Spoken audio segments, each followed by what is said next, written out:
Welcome to the IVM Podcast Network. The On-Course Podcast is an IVM production, and if you enjoy listening to our show, you should definitely check out Simplified. Hosted by Chuck, Narain, and Shriketh, Simplified takes big complex issues and simplifies it to help you appear smarter at parties. You're listening to the On-Course Podcast. Hi everyone, welcome to the On-Course Podcast. On-Course is a creative and alternate education company that aims to bridge the gap between formal classroom education and real-world skills. We offer a range of programs from short skill-based courses to test prep to application assistance for those looking to study abroad. My name is Alisha Mashruwala. I'm the CEO and co-founder of On-Course. Hi guys, my name is Akhil Daswani. I'm the COO and co-founder of On-Course.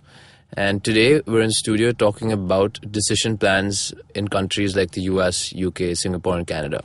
So I think right now it's a very relevant topic, especially for those who are in grade 12 looking at applying to colleges abroad, because everything starts now. You have to start your application process now. You need to start thinking about the universities you're applying to right now and actually really get an idea of, what are the deadlines you need to work on and sort of what each of them means as well. So just to get started, maybe we'll go over the US, to begin. So Akhil, why don't you tell us a little bit about the US deadlines and sort of when the process begins? Right. So the US earliest deadline is a process called the early decision. Right. So early decision it's a unique proposition that the US gives, where the private schools in the US typically allow you to commit to them. What that essentially means is if you apply early decision to one school, you're signing a legal contract with that school saying that if I get in, I will come. Now, the advantage of that plan is that your chances for admission almost double or triple in most private schools. So it's a really great plan to sort of have access to. This is typically due by 1st of November for most schools. Of course, some schools have a November 15th deadline, and you typically hear back by December 15th. So for most kids who are considering doing an early decision, a couple of pointers, I guess, to keep in mind. One, which has to be, it should be a college that you'd be really happy going to, because like Akhil said, if you do get into that particular college, you are going to be committing to them. And it is advantageous because it also means that you're applying with a smaller pool of individuals, right? And at the same time, the college knows that you're going to be committing to them, so they're not going to be taking any other offers that come with it. So for students who are looking at early decision, they do need to keep in mind that if they do get into their colleges, it's important for them to withdraw any other applications they may have put in, or, not send in any further applications if they haven't sent any otherwise. So actually there's a rationale behind why colleges do this also, right? The college rankings depend heavily on a factor called yield. Now, yield essentially means how many kids am I accepting who are accepting me in return. So in order for that to counter that, they want to admit a large percentage of their class early decision, because in this case, if I take this person in, they're going to come to me. So there is an inherent advantage to the university to accept more people early decision. So, when people start applying regular decision where they're not bound to the college, while that's great to keep your choices open, but then you're applying to schools where 50% of the spots have already sort of been filled up. And with early decision, a lot of students think it makes sense to just apply to their topmost dream college on the list. What are your thoughts in terms of how a student should think about early decision, or what are the factors that go into deciding where they should apply early? So I think at On-Course, we've seen early decision used in multiple ways, right? Of course, there's the overambitious families where say that, okay, if we're given this choice, we should only do it at the absolute best schools because, hey, why not, right? But if you really think about it, early decision is not a way for the colleges to reduce or to dip their academic standards. They still want to bring in the kind of students who they think will cope within their curriculum. Right? So they're not going to dip their standards well below their SAT averages or their grade point averages to bring in just because you're applying early decision. So the way to think about early decision is, what schools am I really on the fence for? What schools am I slightly below range for, where the early decision can help push me in? Not something where I'm reaching for the stars and saying, hey, why not? I guess in that case, you're kind of wasting the early decision where you could have actually applied to another school that may have been a little bit more realistic, which, the chances of getting in regular decision will eventually go down? It's an incredible opportunity, and with every incredible opportunity comes the opportunity cost. So which is basically the cost of the next alternative, right? So if I do an early decision to college X and I don't get in, I've lost the chance to do early decision at college Y. Yes, absolutely. And with early decision, I think a very important point for most students to note is that when they are considering applying early, they need to make sure that their application is completely ready and they're happy with the scores that they're sending to colleges. A lot of students just tend to put in an early decision application when it's not actually the time where the application is the strongest. If you feel like your grades may go up eventually, or if you feel like you need another attempt at the SAT or ACT, it may not make sense for you to send a lower application for your early decision. How do you sort of weigh that trade-off? Because of course, there's an advantage to doing early decision, but is there a point at which you say, okay, it still makes sense to do early decision? I think when it comes to a point where you have only a couple of, maybe you're looking to push your ACT score or your SAT score by, just a couple of points, right? In that case, I would say still do the early decision. But on the other hand, if a student comes in with a slightly lower SAT score and very high school grades, and they do actually have that potential of aiming very good colleges, and maybe, the first attempt they didn't study hard enough for their standardized testing, then I would say wait it out, study for your standardized testing, get your application to the level you want it to be at, and then apply to the colleges. Okay, awesome. So when do you typically, so you hear back by mid-December, correct? That's right. So by approximately somewhere between 12th and 16th of December is when most colleges will hand out their early decisions. And they would typically either do this via an email that they send you, or, you check on your portal, they give you a date, and you'll find out whether you're in or not. So with early decision, there are a couple of possible outcomes that might come through it, right? So Akhil, can you walk us through, what are the possibilities when you apply to early decision and when you hear back, besides getting accepted? Yeah, of course. So obviously getting accepted is the main one. The other two, of course, the second one being rejection. And there are some schools which these are the two main kinds of, decisions you get back. Either you're in or you're out, right? The third kind, which is probably the most frustrating one, is where you get deferred to regular decision, where essentially the college says, we like you, but we're not sure about you, so we're going to move you to our regular pile and we're going to, consider your application later. So what essentially happens in that sort of situation is you're no longer bound to go to that college, even if you are admitted regular. The early decision has been removed and you are now, free of any legal contract. And I guess another exception to the early decision rule is if you are applying for any sort of need-based financial aid. So when you apply for need-based financial aid to an early decision college, and say the college accepts you but does not give you the required need or does not give you the amount you can pay for the college, then you are actually exempt from the binding rule. So that's something for students to keep in mind, which is also a reason why a lot of colleges, when you do apply early decision with financial aid, tend to defer the application because they do want to compare you to the rest of the pool that's applying even in the regular decision pool. Awesome. So is early decision offered at all colleges in the US? Not all colleges will offer early decision. Actually, a lot of the larger state universities are the ones that don't offer it at all. A lot of the smaller liberal arts colleges and a few of the private universities, for example, Tufts, BU, NYU, Northwestern, they all have early decision plans. Even colleges like Williams, Amherst, Swarthmore all have the early decision plan as well. So when you're kind of working with your clients, is that something you strongly recommend? Absolutely. Like I said earlier, if your application is in a good stage, if you're happy with sort of what you've done so far, I would definitely recommend putting in an early decision application. One, you hear back earlier. Two, if you get in, it just takes off that pressure from everything else that you may need to focus on going forward in school as well. All right. And what about if I'm unsure about the US and I'm trying to keep options open for other countries, is the early decision still binding? It is. So it's a misconception that the early decision is only binding within colleges in the US. In fact, it's actually globally binding. So if you aren't sure that the US is the place you would want to be, then I would say it definitely makes sense for you to probably not take advantage of that early decision plan. Because if you decide UK or Canada is one of the main options you want to consider, then it makes a lot more sense to just apply in the regular pool. All right, guys, we're in conversation talking about early decision and other decision plans. We'll be back after the short break.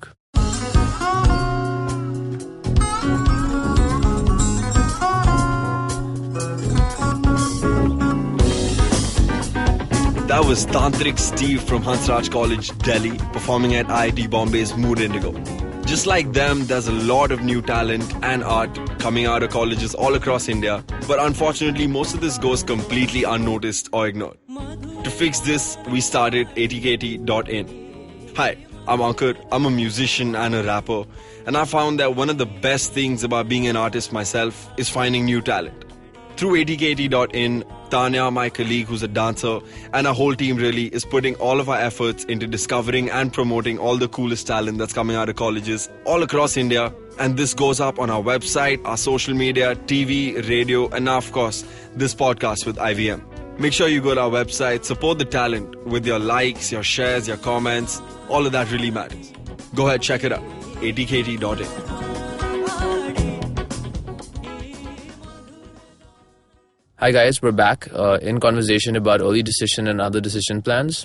So Alicia, we spoke a lot about early decision. Is the only term at which I can apply to early decision during that end of October deadline?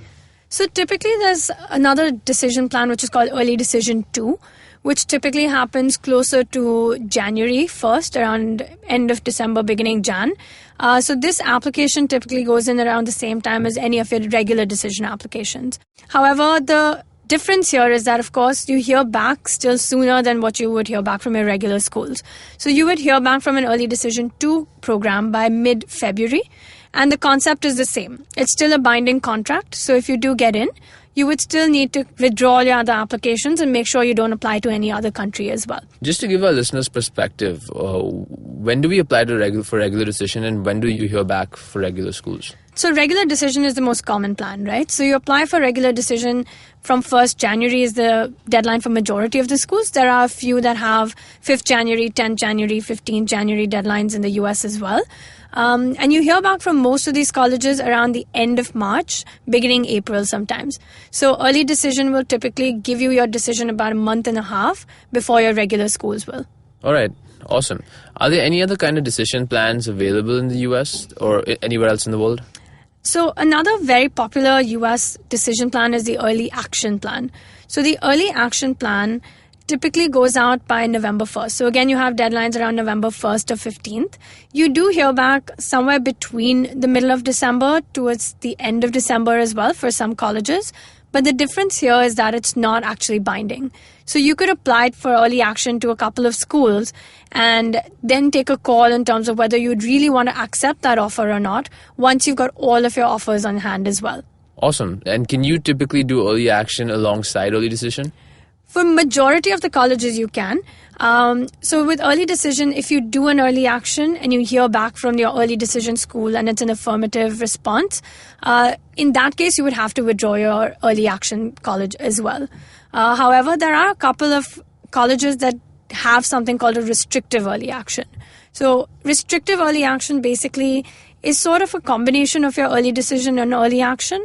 Only a few colleges offer it. So Harvard, Yale, Princeton, Stanford are some of the very popular colleges that offer restrictive early action. Does it bear the same inherent advantages that an early decision does? Not as much, because ultimately you're not bound to that college. So there's no, the college knows that if you are accepted, there's still a possibility you may choose another school. The colleges that have restrictive early action ultimately do it so that they make sure, you're only applying to that one college early. But then they do want to keep your option, they do want to allow you to keep your options open later as well. So to talk about restrictive early action, typically what you would do is once you submit your application, it's binding in the sense that you can only apply to one college under that decision plan. You can't apply anywhere else early action, and you cannot apply anywhere else early decision. But when you get in, like I said earlier, it's not a binding plan at all. Nice. Okay. Are there any other kind of decision plans which we missed? So one important one, I think, which is rolling admissions. So rolling admissions is a big one in the US for a lot of the state colleges, but it's also fairly big in the UK and sometimes Canada as well. So going into rolling decision, Akhil, what are your thoughts in terms of when should students apply to their colleges, especially the ones that have a rolling decision plan? So typically rolling decisions, rolling admission is typically offered by larger state schools. right?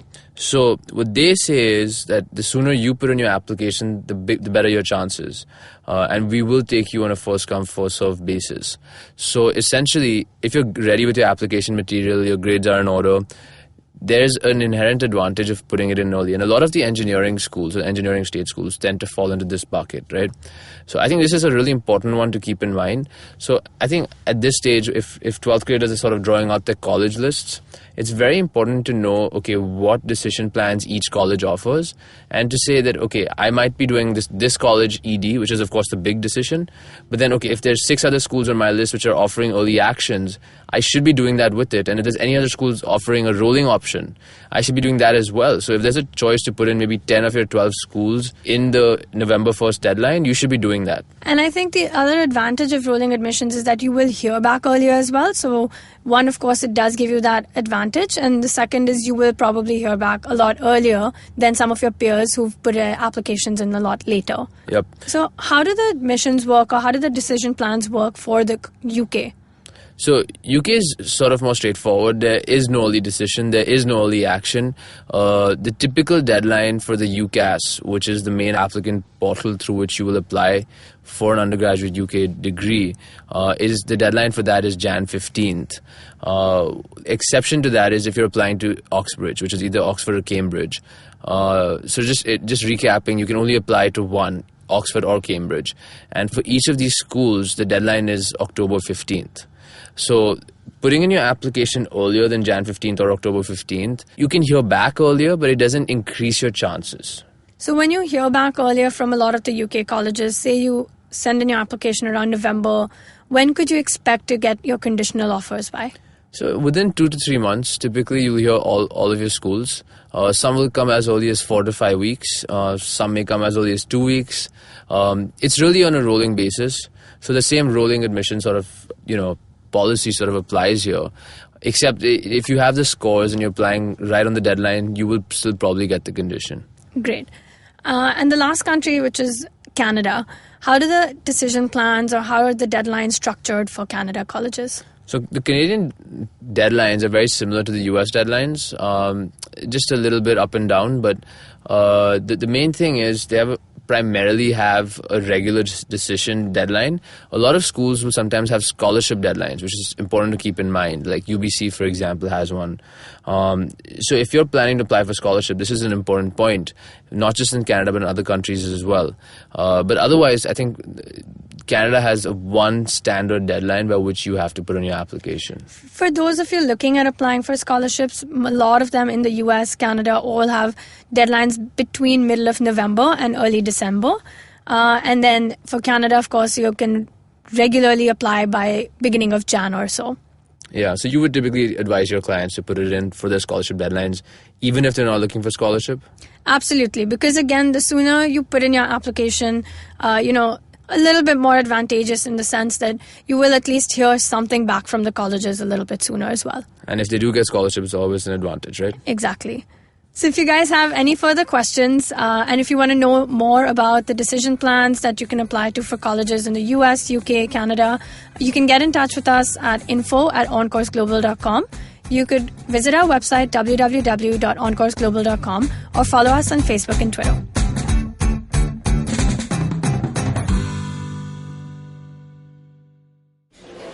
Excuse me भैया, excuse me. बोलिए madam. Menu में क्या है? Menu में scene unseen है, podcast है, on course है, Cyrus है, made in India, rediscovery project, empowering series, sex wax है, IVM लाइक्स है, सिंप्लीफाइड है, कीपिंग इट क्वियर है, थिंग्स एंड डेस्टिनेशंस है, माय नेबर जकरबर्ग है और द फैन गराज है। आपको क्या चाहिए? एक बार रिपीट कर देंगे क्या? रिपीट नहीं करता हम। आप जाओ IVMpodcast.com पे और सुनो ये सब, या फिर डाउनलोड करो उनका ऐप, सब आपकी उंगलियों पे।